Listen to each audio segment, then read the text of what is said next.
भगवान श्री कृष्ण का जीवन और गीता का उपदेश। महाभारत का युद्ध कौरवों और पांडवों के बीच हुआ था। इस युद्ध में भगवान श्री कृष्ण ने पांडवों की सहायता की और अंत में गीता का उपदेश दिया। लेकिन क्या आप जानते हैं कि भगवान श्री कृष्ण का जन्म कैसे हुआ और किस प्रकार से वह गीता का उपदेश देने वाले महान गुरु बने? यह कहानी भगवान श्री कृष्ण के जीवन से जुड़ी हुई है, जो न केवल महाभारत में महत्वपूर्ण भूमिका निभाने वाले थे, बल्कि उनके हर कार्य ने हमें जीवन जीने की एक नई दिशा दिखाई। भगवान श्री कृष्ण का जन्म भगवान विष्णु के अवतार के रूप में हुआ था। उनका जन्म द्वापर युग में मथुरा के कारागार में हुआ। मथुरा के राजा कंस ने अपनी बहन देवकी के पति वसुदेव को बंदी बना लिया था। कंस को एक आर्षि ने भविष्यवाणी की थी कि देवकी के 8वें संतान से उसकी मृत्यु होगी। इस भविष्यवाणी से डरकर कंस ने देवकी और वसुदेव को कारागार में बंद कर दिया और उनकी सभी संतानें मार दीं। लेकिन जब देवकी ने 8वें संतान को जन्म दिया तो वह संतान भगवान श्री कृष्ण के रूप में प्रकट हुए। वसुदेव जी ने उन्हें लेकर गोकुल में अपने मित्र नंद बाबा के घर पहुंचाया। वहां नंद बाबा और यशोदा मां ने कृष्ण को पाला। श्री कृष्ण का बचपन अद्भुत और चमत्कारी था। उन्होंने गोवर्धन पर्वत को अपनी छोटी अंगुली पर उठाकर गोकुल वासियों को इंद्रदेव की मूसलाधार बारिश से बचाया। उन्होंने अपने बाल्यकाल में नंद बाबा और यशोदा मां के साथ कई लीलाएं की, जिनमें सबसे प्रसिद्ध माखन चोरी की लीलाएं थीं। कृष्ण ने माखन चुराने के दौरान कई असंभव कार्य किए, जैसे कि कांच के बर्तन को बिना गिराए खा जाना या माखन के मटके को ऊंचाई से चुराकर दूसरों को चौंका देना। इन छोटी छोटी लीलाओं से भगवान कृष्ण ने गोकुल वासियों के दिलों में अपनी विशेष जगह बना ली। कृष्ण और राधा का प्रेम भी बहुत प्रसिद्ध है। राधा कृष्ण के प्रति अपनी अनन्य भक्ति और प्रेम के लिए प्रसिद्ध थीं।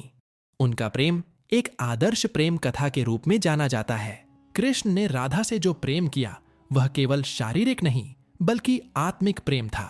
राधा और कृष्ण का प्रेम हमें यह सिखाता है कि प्रेम केवल आत्मा से आत्मा तक होता है और इसमें कोई स्वार्थ नहीं होता।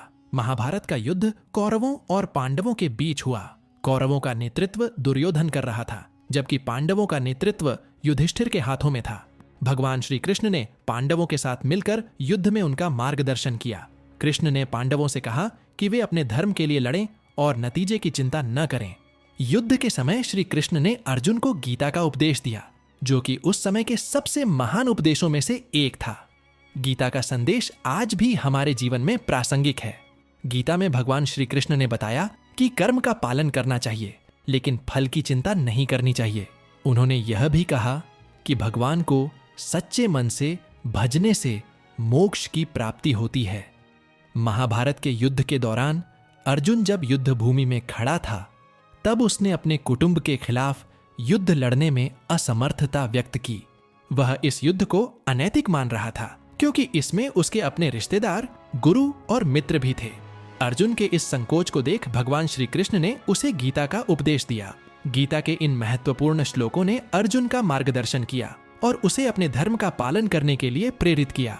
भगवान श्री कृष्ण ने अर्जुन से कहा, कर्मण्येवाधिकारस्ते मां फलेषु कदाचन मां कर्म फल हेतुर्भुर्मा ते संगोस्त्व कर्मणि। अर्थात तुम्हारा अधिकार केवल कर्म में है, उसके फल में नहीं। इसलिए कर्म करो, लेकिन उसके परिणाम की चिंता मत करो।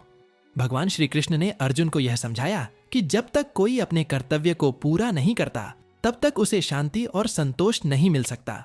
उनका उपदेश था कि जो व्यक्ति अपने कर्तव्य को सही तरीके से निभाता है, वह न केवल समाज के प्रति जिम्मेदार होता है, बल्कि वह अपने आत्मिक विकास की दिशा में भी अग्रसर होता है।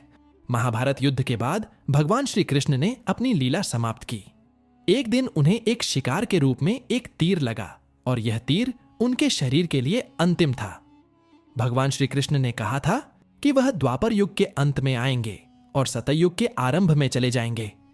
उनकी मृत्यु के समय उनकी चेतना और उनके उपदेशों का प्रभाव जीवित था। उन्होंने संसार को यह संदेश दिया था कि जीवन में आने वाली चुनौतियों का सामना करते हुए हमें अपने कर्मों में ध्यान केंद्रित करना चाहिए। भगवान श्री कृष्ण का जीवन कई ऐसी घटनाओं से भरा हुआ था जो आज भी हमें प्रेरित करती हैं।